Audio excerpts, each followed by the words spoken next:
नमस्कार, बहुत स्वागत है आप सभी लोगों का। और जैसा कि आप लोगों को पता है कि हम लोगों ने एक नया इनिशिएटिव शुरू किया हुआ है। इसमें मैंने आपसे बताया कि हम लोग सीसेट का जो पेपर है आपका, सीसेट का खासतौर से यूपी पीएससी खासतौर से 2022 की जो परीक्षा आपकी होने वाली है उसके लिए एक छोटा सा प्रोग्राम लॉन्च कर रहे हैं ये हम लोग। इसमें सीसेट का जो पार्ट है इंटरपर्सनल स्किल और कम्युनिकेशन स्किल, अंतर्व्यक्तिक संप्रेषण वाला, उसको लेकर क्लासेस की आप लोगों से कल अनाउंसमेंट की गई थी। तो उसी क्रम में ये भी पहला वीडियो फ्री है। आपको आप लोगों ने बच्चों ने डिमांड की थी कुछ डेमो वीडियो चाहिए सर, एक तो ये डेमो वीडियो भी है प्लस ये पहली क्लास भी है। तो पहली बात तो आप लोग जो है जो नंबर अभी आप लोग एक नया नंबर दूंगा, उस नंबर पे आप लोग संपर्क कर लीजिए जो भी आप लोगों को डाउट हो। और कोशिश कीजिए कि क्योंकि सारी चीज़ें मैंने इस वीडियो में ही बता दूंगा आप लोगों को, तो अनावश्यक क्या कहते हैं कॉल की आवश्यकता नहीं, मैसेज करके भी आप पूछ सकते हैं जो भी चीज़ें हैं। तो बेसिकली इस क्लास की शुरुआत करेंगे, जैसा मैंने आप लोग बताया कि 12 से 15 क्लासेस होंगी इसकी। ठीक है, इसमें हम लोग video lecture plus PDF notes आपको उपलब्ध कराएंगे। साथ साथ में टॉपिक वाइज, थ्योरीज वाइज एक एक टॉपिक एक एक वीडियो में कंप्लीट रहेगा जो अपना सिलेबस है पूरा ये इंटरपर्सनल स्किल का, उसके अकॉर्डिंग। और उसके साथ साथ हम लोग इसमें आपको पुराने प्रीवियस ईयर के कुछ क्वेश्चंस भी डिस्कस कराएंगे। साथ साथ में कुछ संभावित प्रश्नों पर भी चर्चा करेंगे जो हो सकता है अपकमिंग एग्जाम में आपको देखने को मिले। तो पूरा कोर्स इस तरीके से है। कोर्स की फीस बहुत कम रखी गई है, 499 ओनली। तो आप लोग जो है जो नंबर अभी आपको बताऊंगा उस पर आप संपर्क करके उस पर फ़ोनपे, गूगल पे, पेटीएम करके स्क्रीनशॉट शेयर कर सकते हैं और अपनी क्लासेस एंजॉय कर सकते हैं। ठीक है, तो क्लासेस एक तरीके से देखा जाए तो ये पहली क्लास है, इसको हम लोग शुरू करेंगे। आप लोग डेमो के रूप में भी ले सकते हैं, जो बच्चे एडमिशन ले चुके हैं उनके लिए पहली क्लास तो यही है। चलिए, इंटरपर्सनल की जो शुरुआत होती है क्या मामला, पहले से समझिए कि ये इंटरपर्सनल कम्युनिकेशन है क्या। आखिर इसका आपको सीसेट के पेपर में क्या आवश्यकता पड़ गई, क्यों उसको डाला गया। हालांकि ये एक बहुत ही वाइडर कंसेप्ट है और लोक प्रशासन जो सब्जेक्ट है उसके अंतर्गत इसका क्या कहते हैं महत्वपूर्ण भूमिका देखी जाती है। मगर जैसे कि आपको अपने यहाँ पे जो सिलेबस है यूपीपीएससी का, उसमें रखा तो बहुत अच्छे पर्सपेक्टिव से गया था ये, लेकिन उस तरीके के सवाल यूपीपीएससी में नहीं बनते हैं। यहाँ जो सवाल बन रहे हैं वो सीधे फैक्चुअल बन रहे हैं, मतलब कि जो कोर सब्जेक्ट है उस सब्जेक्ट से क्वेश्चन। हालांकि सब यहाँ से क्वेश्चन बनना चाहिए था व्यवहारिक, मतलब इसका प्रयोग करते हुए केस स्टडीज़ वगैरह के माध्यम से सवाल बनाते तो ज़्यादा बेहतर रहता, लेकिन फिलहाल ऐसा नहीं है। अब जो चीज़ नहीं है उस पर हम लोग कुछ नहीं कर सकते। तो यानी कि जो सवाल पूछे जा रहे हैं हमारे एग्जाम में, हमें कुल मिलाकर वहाँ पर टैकल करना। हुआ क्या, 2021 पीसीएस का सीसेट का पेपर काफ़ी कठिन आ गया और इंटरपर्सनल स्किल क्वेश्चन उसमें बहुत ज़्यादा थे। तो ऐसे में बहुत सारे बच्चे ऐसे थे जिनका जीएस में अच्छा स्कोर था, लेकिन सीसेट में बहुत ही मार्जिन से वो बाहर हो गए। तो इसी को ध्यान में रखिए 10 से 12 दिन का प्रोग्राम जो है आप लोगों के लिए शुरू किया जा रहा है। और इसमें हम लोग बेसिक कोशिश यही करेंगे कि आप लोग को कोई भी क्या कहते हैं कि छोटे छोटे टॉपिक को कवर करा दिया जाए और बताते चलेंगे कि यहाँ पर ये क्वेश्चन बन सकते हैं। आप लोग उस तरीके से उसको ग्रहण करें और अपना रिवीजन करें। बहुत ज़्यादा नहीं रहेगा, लिमिटेड फैक्ट के साथ, लिमिटेड थ्योरीज के साथ आपको कोशिश करेंगे कि आप यहाँ पर क्वेश्चन पूरे के पूरे अपना कवर अप कर लें। तो चलिए शुरू करेंगे। ये बैकग्राउंड है, हम लोग फालतू के एकदम नहीं जाएंगे किसी चीज़ पे। कुल मिला के इतना समझ लीजिए कि अंतर्व्यक्तिक संप्रेषण होता क्या है। ये जो मतलब है इसका, ये जो है एक संचार का माध्यम है। ठीक है, सूचना का सार्थक स्थानांतरण है जिसके माध्यम से सूचना संप्रेषण देने वाले के संप्रेषण की सार्थकता ग्राही पर निर्भर करती है। इसलिए संप्रेषण वह नहीं जो कहा जाता है, बल्कि संप्रेषण वह है जो प्राप्तकर्ता द्वारा समझा जाता है। ये बहुत इंपॉर्टेंट लाइन है, ध्यान रखिएगा। संप्रेषण का जो बेसिक एक है कंसेप्ट, वो ये है कि वो नहीं जो आपने बोल दिया वो संप्रेषण नहीं है, जो सामने वाले ने समझा वो संप्रेषण। इस बात ध्यान रखिएगा। तो यानी कि क्वेश्चन है सबसे पहले जो प्रीलिम्स में बना हुआ है, कई बार आ चुका है कि संप्रेषण का अंतिम बिंदु कौन होता है, ध्यान रखिएगा, या संप्रेषण समाप्त किस पॉइंट पे होता है, ध्यान रखिएगा, प्राप्तकर्ता पे। प्राप्तकर्ता को अगर समझ में आ गई आपकी बात, आपने बोला कि मैं कल आऊँगा, अब उसे मैं कल सुनाई दिया, आऊँगा सुनाई नहीं दिया, ठीक, तब वो नहीं समझ पाया कि आप आऊँगा कि जाऊँगा की बात कर रहे हैं। तो जो प्राप्तकर्ता प्राप्त कर रहा है, जो आप बोल रहे हो, वही क्या है, संप्रेषण का अंतिम बिंदु है और वही संप्रेषण होता है। आपने जो बोला वो संप्रेषण नहीं माना जाता है। संप्रेषण ग्राही तक पहुंचा हुआ वो अंतिम संदेश होता है, जो उसको सिर्फ पहुंचा हुआ भी नहीं, ध्यान रखिएगा, जो उसे पहुंचने के साथ समझ में आया हो। अब मान लीजिए कोई जापानी है, उससे आप बोल रहे हो जापानी व्यक्ति से कि मैं कल आऊँगा, उसे हिंदी आती नहीं है, तो उसके लिए वो संप्रेषण नहीं है, उसके लिए कोई फायदा नहीं उस शब्द का। ठीक है, तो कम्युनिकेशन वो फैक्टर है जो सामने वाले तक पहुंच जाए और उसे समझ में आए। ध्यान रखिएगा, प्राप्तकर्ता द्वारा समझा जाए, सिर्फ सुना शब्द नहीं लिखा गया, ध्यान रखिएगा, समझा गया हो। ठीक है। तो क्वेश्चन आता है कि एक क्वेश्चन यहाँ बनेगा, अगर मान लीजिए हम बनाना चाहें तो, कि संप्रेषण क्या है? जो प्राप्तकर्ता द्वारा सुना गया हो, प्राप्तकर्ता द्वारा समझा गया हो, प्राप्तकर्ता द्वारा ग्रहण किया गया हो। तो एग्जैक्ट उसका आंसर निकल के क्या आएगा? प्राप्तकर्ता द्वारा समझा गया हो। ठीक है। इसी तरीके से क्वेश्चन आप लोग देखो तो यूपीपीएससी से बनता है। देखिए आप लोगों को किसी प्रकार जो एडमिशन लेना है, जो पेमेंट करनी है उस नंबर पे करनी है 9911814588, और इसमें व्हाट्सअप भी है। आपको कोई बात हो तो व्हाट्सअप के माध्यम से आप कोशिश कीजिए कि पूछ लें, कॉल करने के बजाय। कॉल हो सकता है उठे भी नहीं, क्योंकि फ़ोन मैक्सिमम साइलेंट पे रहता है। तो आप लोग जो है क्या नाम है, व्हाट्सअप करके इस पर कोई जानकारी प्राप्त कर सकते हैं। और पेमेंट के लिए भी यही नंबर, इस नंबर पेमेंट आप कर सकते हैं। चलिए आगे बढ़ते हैं मेन कंसेप्ट की तरफ से। देखते हैं संप्रेषण या संचार, जो शब्द की उत्पत्ति हुई है वो कम्युनिस्ट शब्द से हुई है। लैटिन भाषा, ठीक है, ये लैटिन है, थोड़ा सा टाइपिंग एरर हो गया। लैटिन भाषा का शब्द कम्युनिस्ट है, लैटिन भाषा ध्यान रखिएगा। ठीक है। तो कम्युनिस्ट से जो है इसकी शुरुआत हुई है, कम्युनिस्ट शब्द से इसकी शुरुआत है। कम्युनिस्ट से जो है, जो बेसिक शब्द है वो क्या है? कम्युनिस्ट है, वहां से निकला, जिसका अर्थ है कॉमन। क्या अर्थ है? कॉमन। संचार शब्द से तात्पर्य सूचना देने वाले, यानी कि संचारकर्ता और सूचना लेने वाले प्राप्तकर्ता के मध्य अभय निष्ठा स्थापित करने से है। ठीक है। एक इंफॉर्मेशन लेने और देने वालों के बीच में एक संचार स्थापित करने के माध्यम को ही क्या कहा जाता है? कम्युनिकेशन कहा जाता है। ठीक। तो ये बेसिक है इसके बारे में।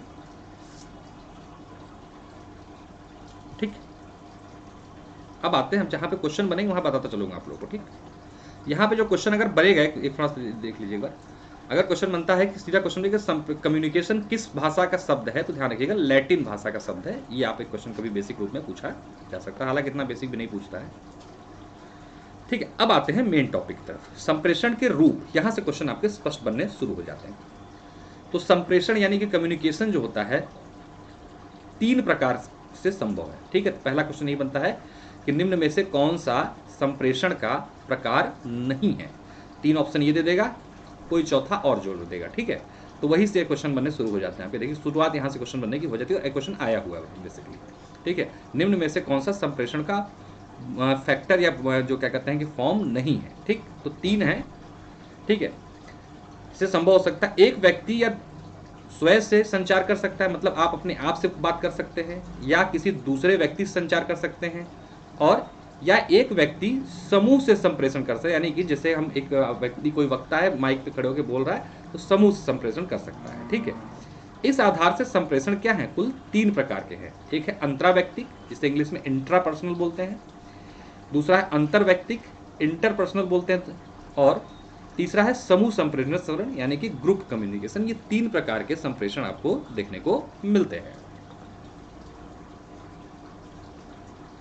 पहला देखते हैं इसमें अंतराव्यक्तिक संप्रेषण ये क्या होता है?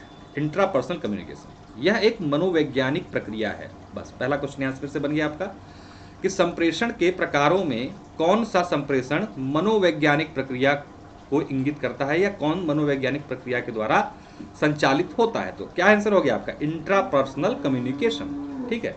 तो इंट्रापर्सनल कम्युनिकेशन क्या है? एक मनोवैज्ञानिक प्रक्रिया है जिसमें जिसकी परिधि में व्यक्ति स्वयं होता है। ध्यान रखिएगा, इसमें व्यक्ति स्वयं होता है, इसलिए ये अपने आप से किया जाने वाला संचार है। अब दूसरा क्वेश्चन यहाँ बन जाता है, निम्न अंतर्वैयक्तिक कौशलों में से जो है निम्न कौशल में से, कम्युनिकेशंस में से, संचार कौशल में से कौन सा व्यक्ति द्वारा स्वयं किया जाता है? तब आपका आंसर क्या हो जाएगा? इंट्रापर्सनल कम्युनिकेशन, यानी अंतराव्यक्तिक संप्रेषण। इसमें प्रेषक और ग्राहक एक ही व्यक्ति होता है, यानी खुद ही अपने आप से जब बात करते हैं आप, चाहे किसी भी प्रकार से। और ये तरीका क्या हो सकता है? प्राणायाम, ध्यान, अनाइद्री इत्यादि। मतलब कि इन माध्यमों से जब आप अपने आप से जुड़ते हो तो इसे क्या कहा जाता है? इंट्रापर्सनल, यानी अंतराव्यक्तिक संप्रेषण। तो क्वेश्चन यहाँ पे तीसरा क्या बन सकता है आपका कि इंट्रापर्सनल कम्युनिकेशन के उदाहरण निम्न में से कौन कौन से हैं? तो आप समझ जाओगे कि आप समझ गए कि इंट्रापर्सनल ये है कि भैया जब खुद से जुड़ना है, यानी खुद से बात करना है, उसके जो भी तरीके हों, योग हो, प्राणायाम हो, ध्यान हो, अनाइंद्र हो, या कुछ भी ऐसा मेडिटेशन हो, कुछ भी हो, तो ऐसे जो क्या कहते हैं कि तरीकों को हम क्या कहते हैं? इंट्रापर्सनल कम्युनिकेशन का माध्यम कह सकते हैं। ठीक है। तो आप यहाँ से आसानी से क्वेश्चन अगर बनता है तो आप आराम से बना ले जाओगे। ठीक है।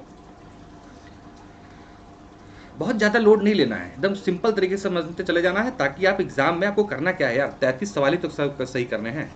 अभी जब क्लासेस धीरे धीरे आगे बढ़ेंगे तो और भी तरीके बताऊंगा, सिर्फ इंटरपर्सनल स्किल तक ही सीमित नहीं रहूंगा, कुछ एक्स्ट्रा चीज़ें आप लोग बताता चलूंगा कि और क्या करो इसके अलावा कि आप आराम से खुश होकर जब निकलो तो 50+ सही वाला स्कोर आपका हो, वो भी सब बातें करेंगे। दूसरा है अंतर व्यक्तिक संप्रेषण, इंटरपर्सनल कम्युनिकेशन। ठीक है, यहाँ क्या होता है, जब दो या अधिक व्यक्तियों को आपसी बातचीत को अंतर व्यक्तिक संप्रेषण कहते हैं। मतलब जब 2 या 3 व्यक्ति खड़े होकर बैठकर कहीं बात कर रहे हो और एक दूसरे के मतलब कम्युनिकेट कर रहे हैं, मैं उससे कुछ कह रहा हूँ, मुझसे कुछ कह रहा हूँ, तो ऐसी वाली सिचुएशन क्या कहते हैं, अंतर व्यक्तिक संप्रेषण कहा जाता है। बातचीत सामने बैठकर या टेलीफोन इत्यादि के माध्यम से भी हो सकती है, इसलिए इसमें प्रत्यक्ष संचार भी कहते हैं।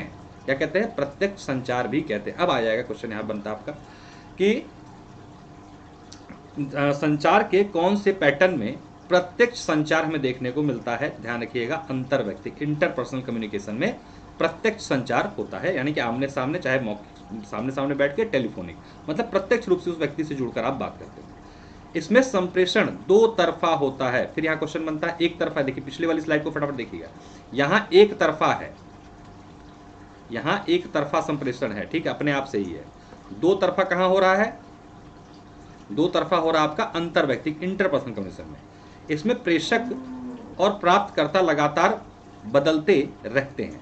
भाई हो सकता है ना इसमें आप कल किसी और से बात करें, परसों किसी और से, तो इसमें बदल सकते हैं, कोई दिक्कत नहीं है, इंपॉर्टेंट नहीं है। मान लीजिए इसमें प्रतिपुष्टि फीडबैक भी तत्काल मिलता है। अब क्वेश्चन यहाँ बनता है आपका कि निम्न संचार के तरीकों में या रूप प्रकारों में किस में फीडबैक तत्काल यानी कि प्रतिपुष्टि तत्काल रूप से प्राप्त होती है। तो इंटरपर्सनल कम्युनिकेशन में तत्काल आपको प्रतिपुष्टि, जैसे आप किसी से कुछ बोलोगे यार मुझे लगता है ये चीज़ ऐसे नहीं, तो तत्काल आपसे कहेगा नहीं तुम गलत सोचते हो या तुम सही सोचते हो। ठीक है, तो क्या होगा यहाँ पे तत्काल आपको क्या फीडबैक मिल रहा है। इसमें वाणी, संकेत, चेहरे के हाव भाव, शारीरिक भाषा इत्यादि का जो है प्रयोग किया जाता है। ठीक है, अब इसमें भी क्वेश्चन बनता है, आ चुका है क्वेश्चन, निम्न में से इंटरपर्सनल कम्युनिकेशन का कौन सा एक पार्ट या माध्यम नहीं है। दे देता है वाणी, संकेत, चेहरे का हाव भाव और शारीरिक भाषा। ठीक है, कूट के माध्यम से दे देता है, सुनिए तो चारों सही है, ध्यान रखिएगा। ठीक है, इसमें कुछ और भी जोड़ सकता है, मान लीजिए इसमें मान लीजिए कुछ और भी जोड़ सकता है, जैसे जोड़ दे कि माइक से बोलना, सामूहिक क्या कहते हैं कि वो व्याख्यान, तो वो नहीं आएगा ना इसमें, क्योंकि वो तो समूह वाले में आ जाएगा, तो ध्यान दीजिएगा। ठीक है, इस तरीके से इस पे क्वेश्चन जो है बनते रहते हैं हम लोग के। तीसरा है समूह संप्रेषण, ग्रुप कम्युनिकेशन। ये अंतरवैयक्तिक संचार का विस्तृत रूप है। इसमें 2 से अधिक व्यक्ति की भागीदारी अनिवार्य है, 2 से अधिक ही होंगे इसमें। ठीक है, यानी कि ग्रुप में कम्युनिकेशन हो रहा होता है। इसमें संचारकर्ता और कई व्यक्तियों के मध्य संप्रेषण होता है। इसमें फीडबैक तत्काल परंतु मिश्रित होता है, ध्यान रखिएगा। वहां पे इससे पहले वाले में हमें तत्काल फीडबैक स्पष्ट मिल रहा है, क्योंकि हम एक व्यक्ति से बात करें तुरंत बोलेगा नहीं तुम गलत हो तुम सही हो। मान लीजिए हम कुछ भीड़ से बात कर रहे हैं, 20-25 लोगों से सलाह मशवरा कर रहे हैं, तो उसमें हो सकता है कुछ लोग आपसे सहमत हों और कुछ लोग असहमत हों। तो वो जो फीडबैक देंगे कुछ लोग हो सकता है आपके पक्ष में दो, कुछ लोग विपक्ष में दे। तो क्वेश्चन यहाँ बनता है किस संप्रेषण के माध्यम में मिश्रित फीडबैक की संभावना रहती है। तो किस में रहेगी, समूह संप्रेषण में रहेगी। इसमें शोर व्यवधान की समस्या पाई जाती है। भी हम लोग देखेंगे, पूरा चार्ट देखेंगे कि कैसे कैसे पूरा कम्युनिकेशन चैनल चलता है। तो उसमें ध्यान रखिएगा व्यवधान के रूप में शोरगुल, जैसे कुछ ऑप्शन में रहता है आप लोगों के शोरगुल, तो नॉइज जो है इसमें सबसे बड़ी समस्या रहती है। क्यों, क्योंकि जब 10-20 लोग इकट्ठे बैठे होंगे, फुसफुसाहट, बड़बड़ाहट, भनभनाहट, कोई मन में हो सकता है आपकी बड़ाई कर रहा है, कोई बुराई कर रहा हो, तो ये शोरगुल वाली समस्या जो है आपको समूह संप्रेषण में देखने को मिलती है। क्वेश्चन बनता है शोरगुल की ज्यादा समस्या निम्न में से किस संप्रेषण प्रकार में आपको देखने को मिलती है। तो समूह संप्रेषण सबसे कम कहाँ पे शोरगुल की समस्या देखने पड़ेगी, अंतराव्यक्तिक, जो कि आप खुद से कर रहे हैं, सबसे कम। ठीक, इस तरीके से आप इसको कर सकते हैं। इसलिए इसका फीडबैक अंतरवैयक्तिक संचार के मुकाबले धीमा और व्यवधान पूर्वक होता है। भाई ठीक है, जो इंटरपर्सनल है, सेकंड नंबर वाला जो था, उससे क्या होगा, फीडबैक धीमा होगा और शोरगुल की वजह से थोड़ा व्यवधान होने की समस्या यहाँ पर आपको देखने को मिल सकती है। ठीक है, देखिए ये है पूरा अंतरवैयक्तिक संचार का संगठक तत्व। जहाँ क्वेश्चन कई बार आता है, सबसे पहले देखिए क्या होता है, एक सेंडर होता है जो संदेश भेज रहा होता है। ये क्या करेगा, इनकोड करेगा। मतलब आप मैसेज टाइप करते हो ना, तो आपने इनकोड किया, उसको टाइप किया आपने। आप मान लो किसी को व्हाट्सएप मैसेज भेजते हो, तो सबसे पहले अगर टाइपिंग कर रहे हो आप ना, टाइपिंग करते इनकोडिंग चल रही हो आपकी। फिर आपने भेजा मैसेज एक चैनल के माध्यम से। व्हाट्सएप एक क्या है, चैनल है, ठीक। आपने भेजा, जब मैसेज जा रहा होता है थोड़ी ना कि मैं कल आऊँगा इसी रूप में उड़ता उड़ता जा रहा होगा वो, नहीं। यहाँ पर बीच में जो चैनल होगा वो न्यूमेरिक आधार पर काम कर रहा होगा, वो उस रूप में चल रहा होगा। फिर यहाँ जब पहुँचेगा तो सामने वाला उसे डिकोड खोले करेगा, जब मैसेज वो खोलेगा तो उसके साथ डिकोड हो जाएगा और फिर ये रिसीवर के पास पहुँच जाता है, ठीक। तो अब देखिए चरण है ये, सेंडर, इनकोडिंग, मैसेज या चैनल, डिकोडिंग, फिर रिसीवर। ये पूरा पैटर्न ही क्वेश्चन पूछता है। क्या क्वेश्चन पूछा हुआ है पहले कि संदेश जो क्या कहते हैं कि इंटरपर्सनल कम्युनिकेशन है, इसमें पहला पार्ट क्या होता है, पहला पार्ट क्या होता है, पहला कौन, संदेश भेजने वाला। फिर इसमें क्वेश्चन पूछा जा चुका है कि जो संदेश भेजता है, संदेश भेजने की प्रक्रिया में पहला चरण कौन सा होता है, तो इनकोडिंग। ध्यान रखिएगा, सबसे पहले इनकोडिंग आता है, फिर मैसेज बनता है वो, फिर डिकोडिंग, फिर रिसीवर। ये पूरा चैनल है, ठीक। अब यहाँ पर फिर क्या होगा, रिसीवर जब उसको मिल जाएगा मैसेज तो क्या करेगा, ओके थैंक यू, ये क्या उसने फीडबैक दिया। तो पूछा जाता है कि सबसे अंतिम क्या कहते हैं कि जो मैसेज संचार होता है सबसे अंतिम पार्ट क्या है उसका, तो फीडबैक यानी प्रतिपुष्टि।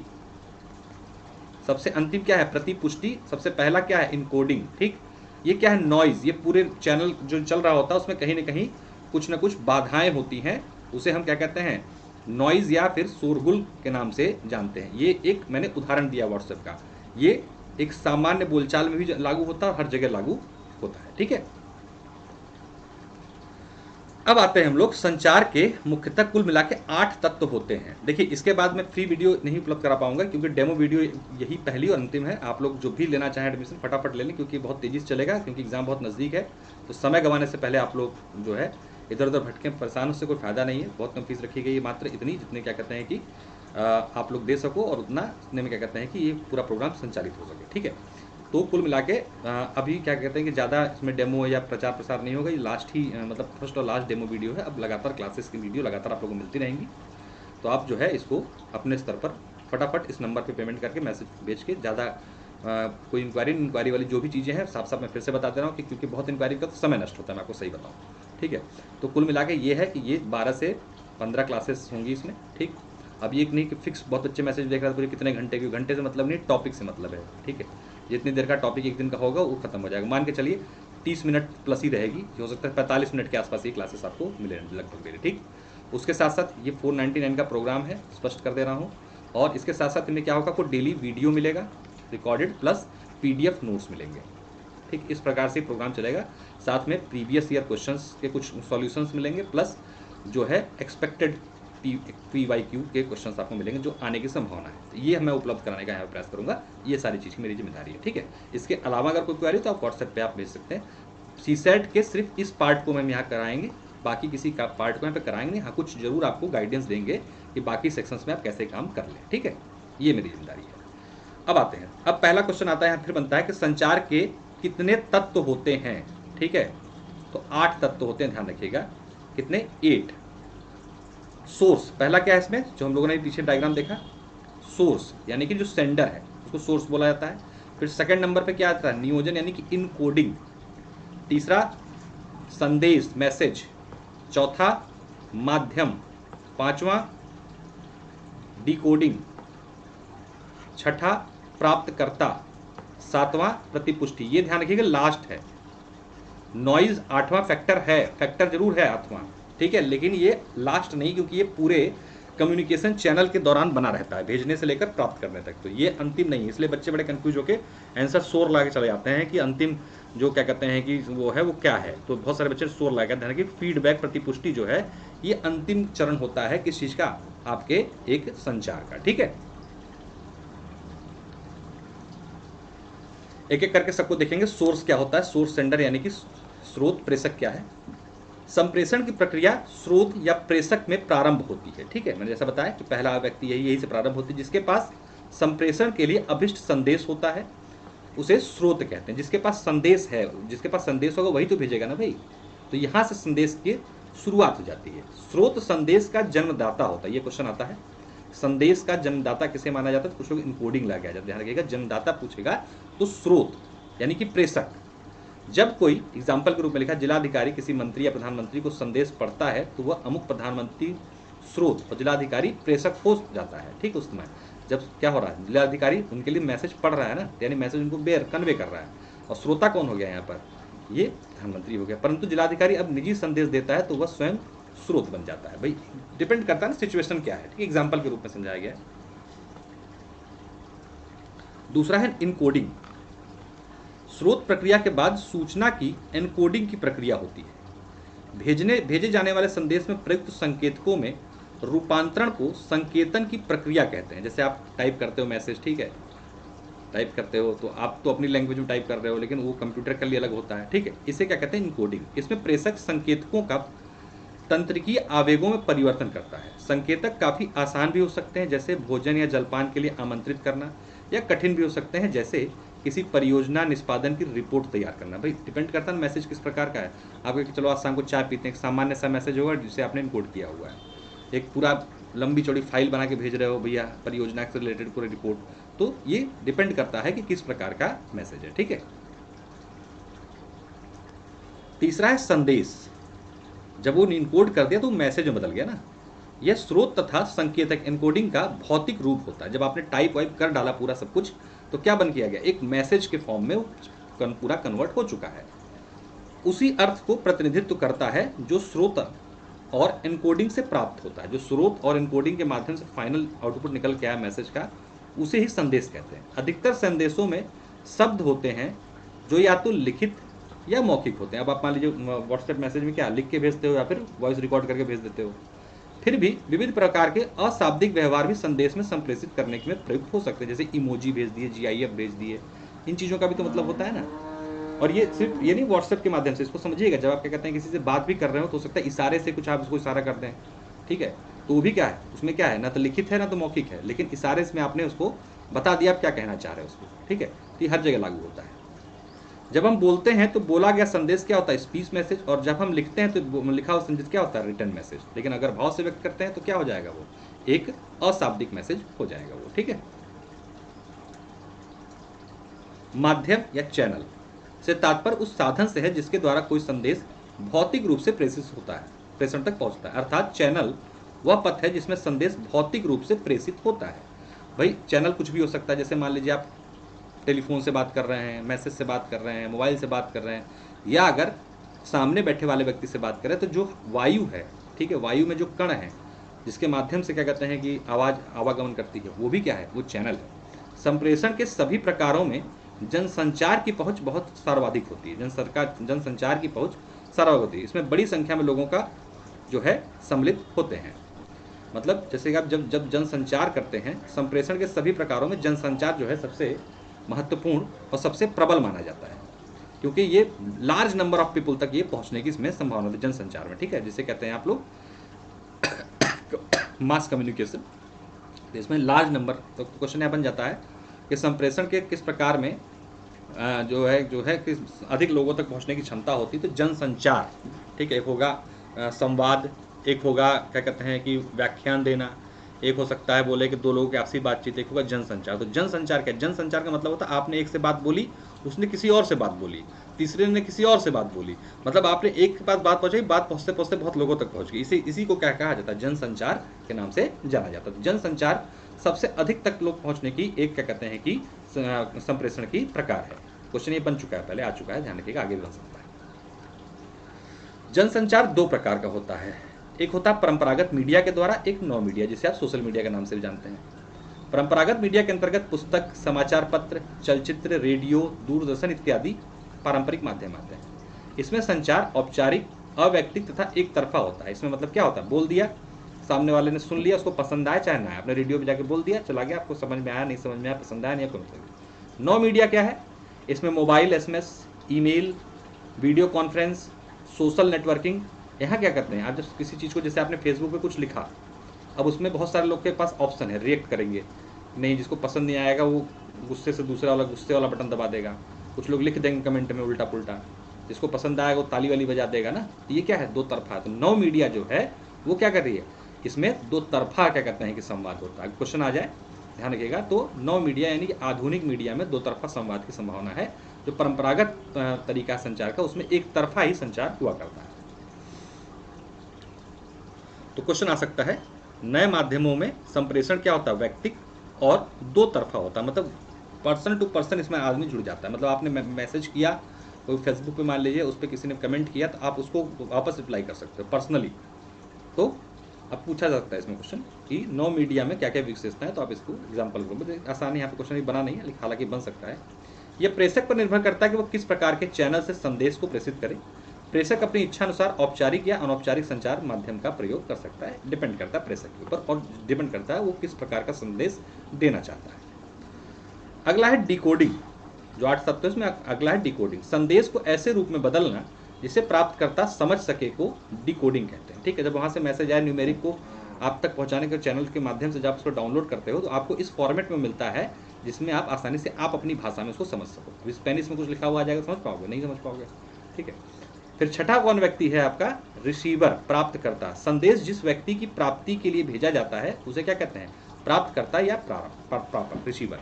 ठीक है, छठा हो गया इसमें खंड आपके संचार का। फिर ये देखिए अंतिम जो चरण है यह है प्रतिपुष्टि, फीडबैक।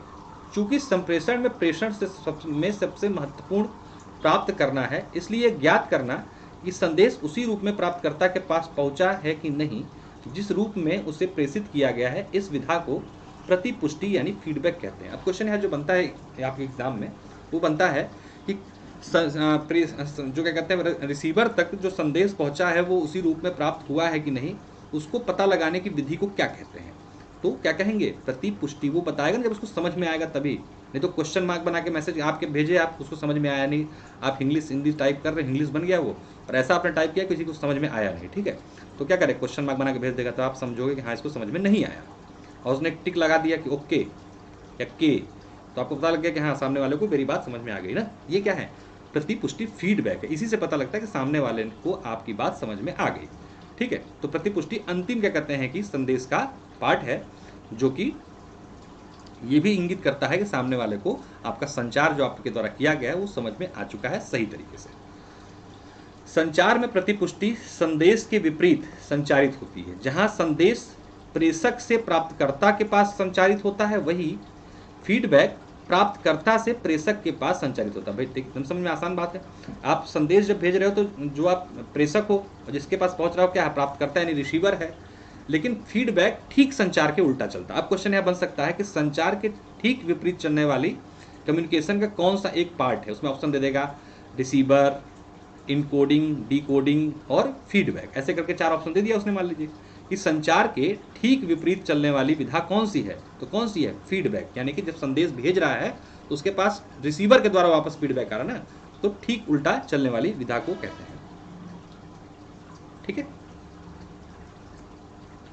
इस प्रकार का संदेश ही है। इसमें पारंपरिक जो पावती पत्र होता है, एक्नॉलेजमेंट लेटर से लेकर बोलना, सहमति, असहमति के लिए सिर हिलाना, ये सब भी क्या हैं? आपके फीडबैक के तरीके हैं। अब यहाँ पे क्वेश्चन बनता है कि फीडबैक में निम्न में से क्या सम्मिलित है या क्या सम्मिलित नहीं है? ठीक है, या सम्मिलित है पूछा तो पावती पत्र दे दिया एक ऑप्शन, दूसरा दे दिया हाँ बोलना, सहमति और असहमति, चौथा दे दिया सिर हिलाना। ठीक है, इस तरीके से दे सकता। तो ये क्या है? सभी के सभी फीडबैक के तरीके हैं। ठीक है, फीडबैक के सब तरीके। अब आपको नहीं पता एक्नॉलेजमेंट लेटर क्या होता है?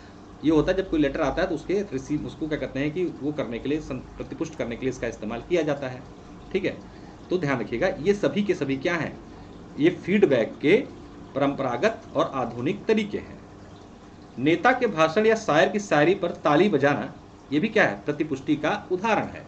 जब कोई नेता भाषण देता है, ये भी एग्जाम्पल का ऑप्शन दे सकता है ताली बजाना है, तो आप इसमें कंफ्यूज हो जाओगे कि है कि नहीं ताली बजाना। ताली बजाने का मतलब क्या है? आपने फीडबैक दे दिया कि हाँ हमें आपकी बात पसंद आई और समझ में आई। ठीक है, जब अध्यापक की बात पर विद्यार्थी सिर हिलाकर सहमति व्यक्त करते हैं तो ये भी क्या है? स्पष्ट होता है कि विद्यार्थी पाठ्य को समझ रहे हैं। इस दृष्टिकोण से फीडबैक में निम्नलिखित कुछ विशेषताएं होती हैं, उसको देख लीजिए। फीडबैक से इसकी जांच होती है कि कोई व्यक्ति संदेश पहुंचाने में कितना सफल रहा है, पहला पॉइंट। ठीक, फीडबैक से क्या होता है? ये होता है कि आप कितने सफल हुए। दूसरा, फीडबैक संप्रेषण को प्रभावी होने को इंगित करता है। ये सब एग्जाम्पल में आ सकते हैं, क्वेश्चन के रूप में आते भी हैं, भले ही थोड़ा सा इधर उधर शब्द बदल के करें, लेकिन कहने का अर्थ समझिएगा बस। ठीक है, क्या है फीडबैक? क्या क्या बताता है? एक, संदेश कितना सफल रहा। दूसरा, कितना प्रभावी रहा, प्रभाविता को इंगित कर रहा है। तीसरा, इससे पता चलता है कि संदेश में सुधार की किस सीमा तक आवश्यकता है। पता चला जैसे कि फीडबैक आया, दो तरीके का फीडबैक आया, एक आया पॉजिटिव, दूसरा आया नेगेटिव, तीसरा आया ठीक ठाक ही था, है ना। इससे क्या, इसका मतलब कि ठीक तो है लेकिन उसके संग ठाक भी है। इसका मतलब इसको परफेक्ट करने के लिए इसमें कुछ काम करने की आवश्यकता है, मतलब सुधार की गुंजाइश भी बताता है फीडबैक। इससे पता चलता है कि श्रोता पर अभिष्ट प्रभाव हुआ या नहीं।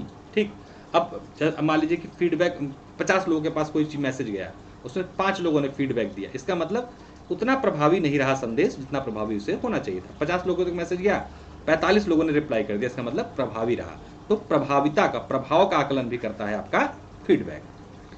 एक तरफा संप्रेषण प्रतिपुष्टि के लिए अवसर प्रदान नहीं करता। ठीक है, ये पांचवी बात है कि अगर एक तरफा संप्रेषण होगा तो प्रतिपुष्टि वहां पर नहीं हो पाएगी। क्वेश्चन यहां बन जाएगा, एक तरफा संप्रेषण में किस एक तत्व का अभाव होता है। तो किसका होगा अभाव? प्रतिपुष्टि, यानी कि फीडबैक का अभाव होगा। इसलिए संप्रेषण कैसा होना चाहिए?